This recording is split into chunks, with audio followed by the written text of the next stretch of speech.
Yo, welcome back, y'all. Look, if you guys didn't know, Major League Rugby had their MLR draft this past week, exactly 9 days ago, they had their draft, and it's a draft, for MLR, 3 rounds, solid expectations. I always say it's a little bit difficult to get an assessment of the players themselves because of the difficulty of being able to watch a lot of college rugby. Now, mind you, when it comes to some semifinals and championship games, obviously the sevens tournaments in general, you get to catch some of these players. But again, when there's so many players that are at hand and there's so many clubs that don't have a full storyline behind them, it's hard to know exactly how good a player is, respectively. I think this is one of the situations where we even got caught up by that. While this is an MLR, this happened with the Olympics with Lucas Lecamp.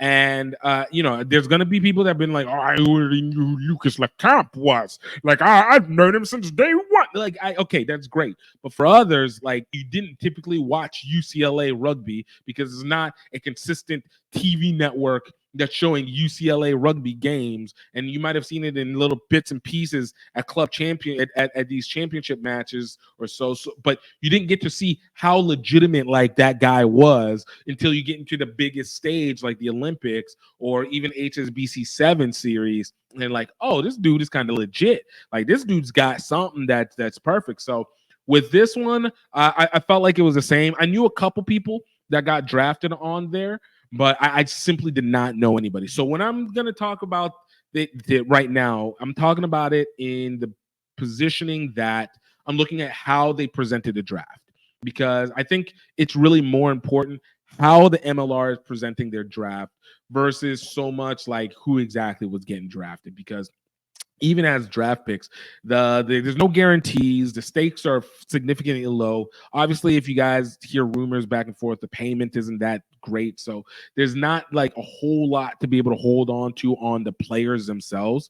But again, presentation, the entertainment value, that is why you have a visible draft. Like, the reason is because it is a public presentation of your future, and you want to be able to get people excited and attached to what your season is going to look like with these new additions. So let's go take a look at what the MLR was able to do this week with the last week with their presentation, and kind of break a little bit of it down. Now, mind you, I'm not going to go over every little bit of it, simply because of the fact that I don't want to get copyright struck too much. But there was a few things I just wanted to mention on that I thought were particularly interesting that came with it. So first and foremost was how they kicked it off. So obviously, most times whenever you think about a draft or so, you tend to come in with the belief system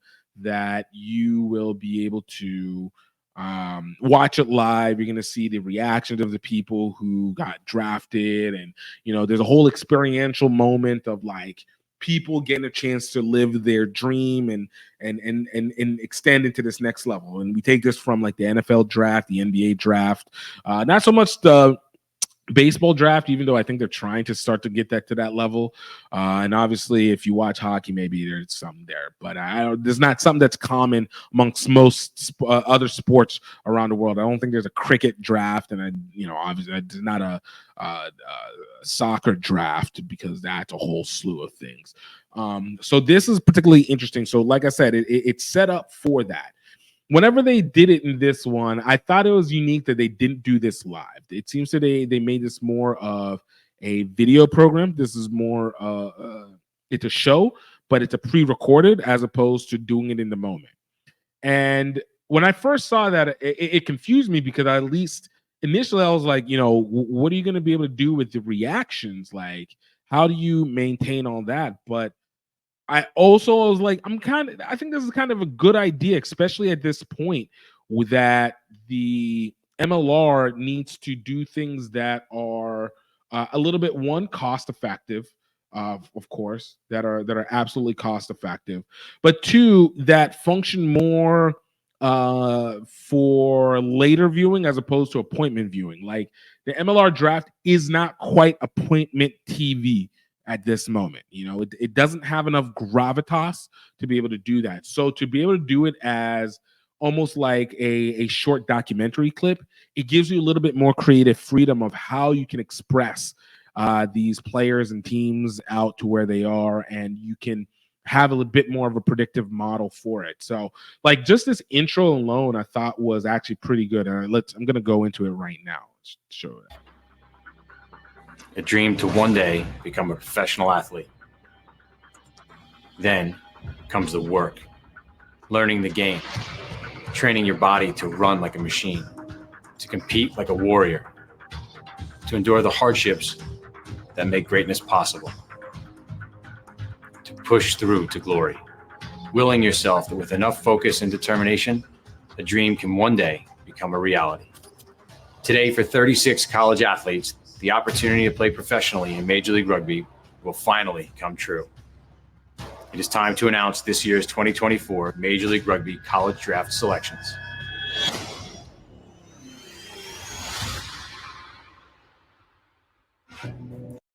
Yeah, right there. Like I like that. That's a good intro. You know, it's a good anticipator. It again, like I said, it provides a much more of a programming aspect than maybe necessarily you get live. Now, I do think that part of that aspect that gets lost without doing a live is that reaction. You know, seeing how it affects players, but it's also a lot of work to gather people together who are not sure, especially if they're going to get drafted or not. People who, even the process in getting the drafted is variable. They explain it well on this. And then add to that, it's just like, what, you know, is the stakes worth it for that weight? You know, and again, not right now. It can be for later, but not right now. And I think they've tried it. And I think there was still some live draft party stuff that happened around, but that's different.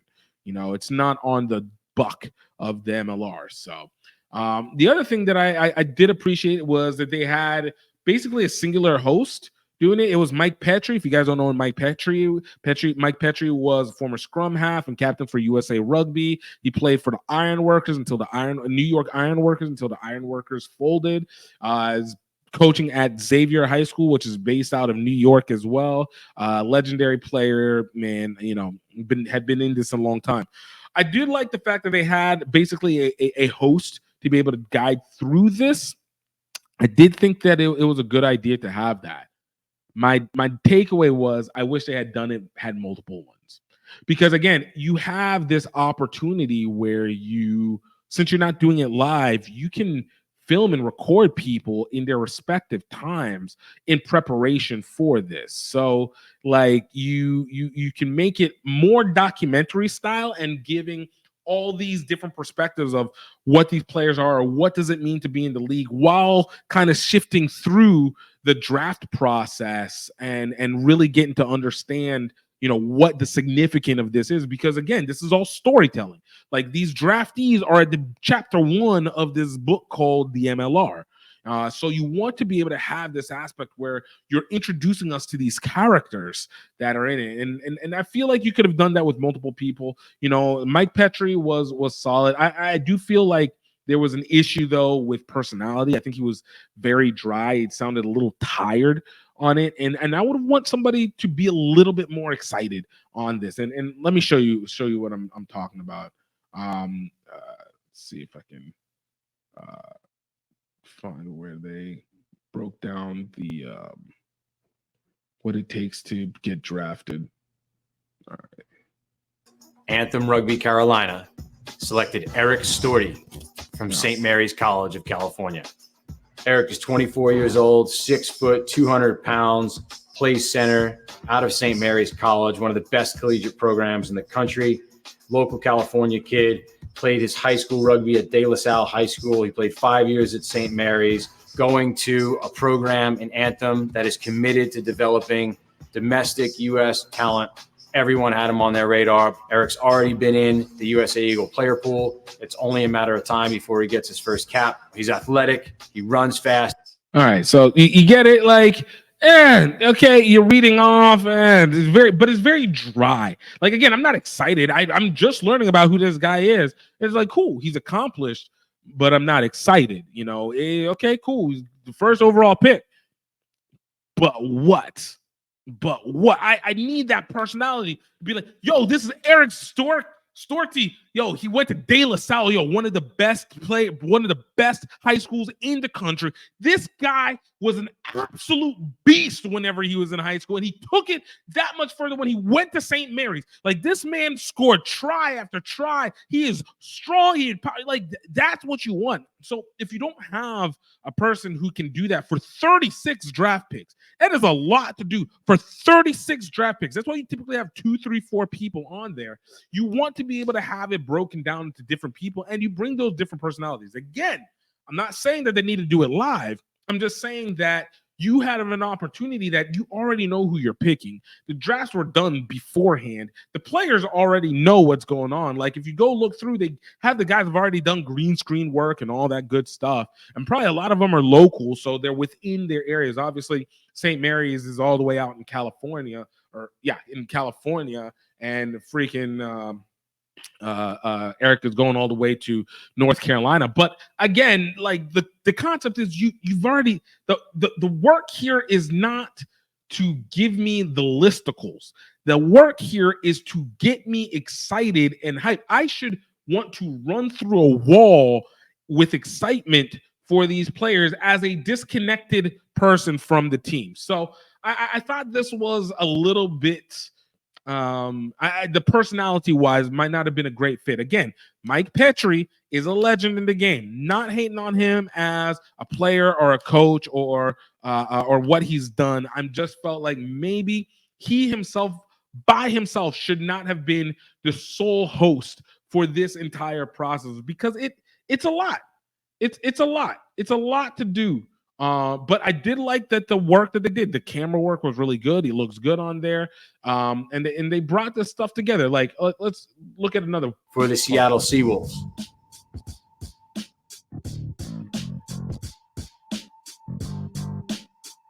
With the 24th overall. So again, you get some of these aspects where, again, I feel like you could have used more dynamic artistry. You have time. You have time to do it. Like, you have time to build this up. And again, this is probably the media company. Maybe this is a money thing. I don't know. But when I'm saying that you want to put your best foot forward on this, so that when November comes around, like, we're getting hyped, like, we're building the story going into it, I need the energy. I need the energy with it. But again, I know it's a process, and they're trying something new, and I think it's a good thing they try something new. I'm actually glad they didn't do this live, because I don't know if it would have the same gravitas at this point. Use the video until you built up enough energy, then bring it live so people can feel like they can be a part of it, because you've done so much to bring it up. So, those was just my thoughts on it. Again, shout out to everybody who got picked up. I know the one person that stood out to me with Leon Pantor, part of the Pantor family dynasty out of Trinidad and Tobago. If you guys don't know them, Nicolette, Jaron, and Leon Pantor. And then, of course, their dad, who's all just rugby. Like, that's a rugby family dynasty of going through. So Jaron, I said Jaron and Leon. But, like, man, shout out to them. But that was really the only one I really recognized. And again, I don't know that much of the college players, because I don't focus in that heavily into it, because I don't think it's still synchronized well enough for me. But there's a lot of people. Shout out to our guys over at Rugby Morning. Shout out to Goff. Shout out to Jackie Finland with the rugby breakdown for the women's side that have it. And shout out to Wendy Young with your Scrum Half Connection that kind of gets a little bit more overlay, and they call it that collegiate area. But I just feel like this is storytelling. We want to get the storytelling right. And if you're not doing it, and really starts with this, what are you taking advantage of in your rugby? Like what are you trying to be able to make sure you can do with that? Because it's not the necessity of the process. It's only how the presentation goes. So, hopefully, again, MLR is constantly trying to test things and progress it. I think I give them commendation for that. They're utilizing their rugby network a lot better as a central hub for a lot of sports, which means they get a lot of footage, which means they can utilize that footage with their picks and their decisions, hopefully, in some way, shape, or form. So, yeah, shout out to them. Buckwheat is changing lives. My name is GiftTime.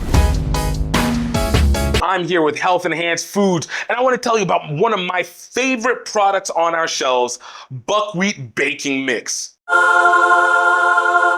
Buckwheat is a seed that is incredibly nutrient and protein dense. But what makes it even more important, that buckwheat baking mix is absolutely gluten-free. A lot of times whenever people have buckwheat mixes, they actually even hold wheat inside of it. So you know it's not fully gluten. And if you're a person that is celiac or diabetic, or you're just really trying to be health conscious, it's not something that you want to have to worry about. What makes our buckwheat baking mix even more important is that it is versatile. You can use it for pancakes, you can use it for waffles, you can use it for making loaves of bread, you can make it for cupcakes. But what helps even more is that it is allergen free, it is nut free, it is dairy free, that there is no additional additives in it. There's no leavening there, so that if you want to be able to raise your bread, you can put in the baking powder yourself and get it fluffy. If you don't, you absolutely do not have to. You get the bread that you love without the cost to your health. You can absolutely find